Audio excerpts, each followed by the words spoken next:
اس کی وجہ ایک حدیث ہے جو ضعیف حدیث ہے، جس کے اوپر اب بہت سے علماء کرام کا اختلاف ہے، وہ بہت مقبول حدیث نہیں ہے۔ وہ ہے مستدرک حاکم ہے کہ کہ اس وقت آپ نے فرمایا، اس میں ہے کہ آپ صلی اللہ علیہ وسلم نے فرمایا کہ اگر نماز وقت سے پہلے پڑھ لی جائے تو دوزخی ہے۔ تو وہ حدیث یوں ضعیف ہے کہ خود حضرت صلی اللہ علیہ وسلم نے صحیح مسلم میں جو حدیث آئی ہے 1629 اور 1633، وہ میں بھی پڑھوں گا آپ کے سامنے تاکہ آپ لوگوں بھی میرے ساتھ مطالعے میں اور میرے کنکلوژن میں آپ شریک ہو سکیں۔ اور یہی حدیث میں نے پہلے بھی عرض کیا ہے کہ امام موطا کی کتاب میں بھی آئی ہے، امام مالک کتاب موطا میں بھی آئی ہے کہ تو اس میں حضرت صلی اللہ علیہ وسلم نے بغیر کسی عذر کی نماز پڑھی ہے۔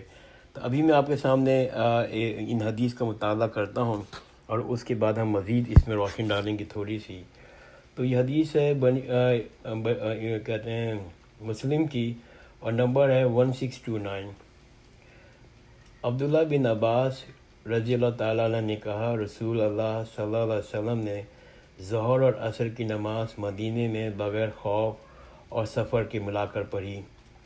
ابو الزبیر نے کہا، میں نے سعید سے پوچھا کہ آپ نے ایسا کیوں کیا؟ انہوں نے کہا، میں نے عبداللہ بن عباس رضی اللہ تعالیٰ عنہ سے یہی پوچھا تھا جیسا کہ تم نے مجھ سے پوچھا۔ انہوں نے کہا، حضرت صلی اللہ علیہ وسلم نے چاہا کہ آپ کی امت صلی اللہ علیہ وسلم کی امت میں سے کسی کو تکلیف نہ ہو۔ ایک ایسی حدیث آئی ہے 1633 میں، یہ حدیث ہے ابن عباس رضی اللہ عنہما نے کہا، رسول اللہ صلی اللہ علیہ وسلم نے ظہر اور عصر کو، مغرب اور عشاء کو مدینے میں بغیر خوف اور مینا کے جمع کیا۔ مینا میں بارش کے۔ وقی کی روایت میں میں نے آپ صلی اللہ علیہ وسلم سے وقی کی روایت میں میں نے ابن عباس رحمت رضی اللہ تعالیٰ عنہ سے کہا، آپ نے یہ کیوں کیا؟ انہوں نے کہا، تاکہ آپ کی امت کو حرج نہ ہو۔ اور ابھی معاویہ کی روایت میں بنی عباس رضی اللہ تعالیٰ عنہ نے کسی سے کہا، کسی ارادے سے آپ نے یہ کہا، آپ نے چاہا کہ آپ کی امت کو تکلیف نہ ہو۔ یہ حدیث 1634، ابن عباس رضی اللہ عنہ نے کہا، میں نے رسول اللہ صلی اللہ علیہ وسلم کے ساتھ نماز پڑھی 8 رکعتیں اکٹھا کر کے، یعنی ظہر اور عصر ملا کے، اور 7 رکعت اکٹھا کر کے مغرب اور عشاء ملا کے۔ میں نے کہا، اے ابو شعشع، میں گمان کرتا ہوں کہ آپ نے ظہر میں تاخیر کی اور عصر اول وقت پڑھی، مغرب میں تاخیر کی اور عشاء اول وقت پڑھی۔ انہوں نے کہا، میں بھی یہی گمان کرتا ہوں۔ حدیث نمبر 1635، ابن عباس رضی اللہ تعالیٰ عنہ نے کہا، رسول اللہ صلی اللہ علیہ وسلم نے نماز پڑھی مدینہ میں 7 رکعت ملا کے، 8 رکعت ملا کے، ظہر اور عصر کو ملا کے، مغرب اور عشاء کو ملا کے۔ ایک اور حدیث ہے 1636، شقیق کے بیٹے عبداللہ نے کہا، ہمیں ایک دن ابن عباس رضی اللہ عنہ کے واس کیا۔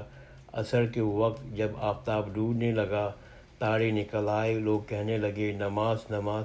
پھر ایک شخص آیا، قبیلہ بن تمیم کا، وہ دم نہ لیتا تھا، نہ باز رہتا تھا، برابر کہے جاتا تھا کہ نماز نماز۔ تب ابن عباس رضی اللہ عنہ نے کہا، تو مجھے سنت سکھاتا ہے، تیری ماں مرے۔ پھر کہا، میں نے رسول اللہ صلی اللہ علیہ وسلم کو دیکھا کہ آپ نے جمع کیا ظہر اور عصر کو، مغرب اور عشاء کو۔ عبداللہ بن شقیق نے کہا، میرے دل میں خلش رہی تو میں ابو ہریرہ رضی اللہ تعالیٰ عنہ کے پاس گیا اور ان سے پوچھا تو انہوں نے کہا، ابن عباس رضی اللہ عنہ کا قول سچا ہے۔ ایک ایسے حدیث ایک اور رپورٹ ہوئی ہے 1637 میں، اور اس کے الفاظ بھی تقریباً وہی ہیں۔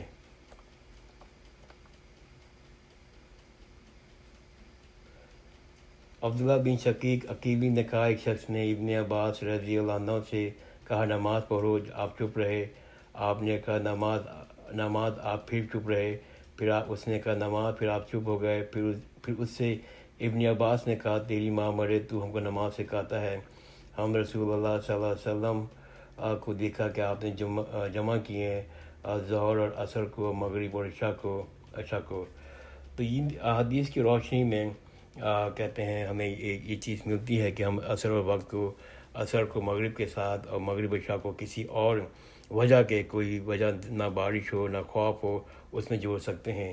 اس کی تحقیق میں کچھ چھوٹی سی باتیں اور میں رکھتا ہوں آپ کے سامنے کہ امام نووی نے کہا یہ سب روایتیں صحیح ہیں اور مسلم میں بھی آ چکی ہیں، اور علماء کو اس میں کئی تعویلیں اور کئی مذہب ہیں، اور ترمذی نے اپنی کتاب کے آخر میں کہا میری اس کتاب میں کوئی حدیث ایسی نہیں جس کو ساری امت نے چھوڑ دیا ہو، مگر ابن عباس کی حدیث مدینہ میں 2 نمازیں جمع کرنا بغیر خوف بغیر بارش کے، اور حدیث قاتل شارب خمر کی جو 34 بار شراب پیو۔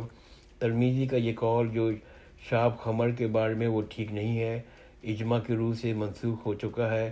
رہی ابن عباس رضی اللہ تعالیٰ عنہ ہی کی حدیث کہ ان کے عمل ترک کرنے میں اجماع نہیں ہوا۔ اس میں 6 تعویلیں بھی انہوں نے لکھی ہیں، لیکن 6 تعویلیں اتنی مضبوط نہیں ہیں کہ وہ اس کو ابن عباس رضی اللہ تعالیٰ عنہ کی احادیث کو رد کیا جا سکے۔ تو تمام امام جو ہیں، تمام جو فقہ کے لوگ ہیں، انہوں نے اس حدیث کو رد نہیں کیا اور اجماع نے رد نہیں کیا۔ تو اس لیے بہت سے امام اور بہت سے مکتب فکر کے لوگ، بہت عالم دین جن میں بڑے بڑے نام بھی ہیں، ان کی رائے بھی یہی ہے کہ آپ بغیر کسی وجہ کے اگر آپ کے پاس کوئی مشکل ہے، کوئی جیسے ڈاکٹر والے بھائی ہیں، ان کو اگر ان کو پتہ نہیں ہے کہ ان کا کتنا ٹائم لگے گا، وہ جوڑ سکتے ہیں۔ ان کا تو روٹینلی کام ہے آپریشن کرنا، تو وہ وہاں جوڑ سکتے ہیں۔ کسی کا ایگزام ہونے والا ہے، اسے پتہ ہے میری ظہر کی نماز عصر کی نماز قضا ہو جائے گی، تو وہ جوڑ سکتا ہے۔ اسی طرح سے مطلب افضل وہی ہے کہ آپ وقت کے اوپر الگ الگ پڑھیں، لیکن اگر کوئی ایسی مجبوری ہے تو آپ جیسے میٹنگ میں جا رہے ہیں، آپ کو پتہ نہیں میٹنگ کتنا ٹائم لگے گی، تو ان احادیث کی روشنی میں، ان علماء کرام کی فتاوی کی روشنی میں ہم لوگ اس کو جوڑ سکتے ہیں۔ جزاک اللہ خیر، خدا حافظ۔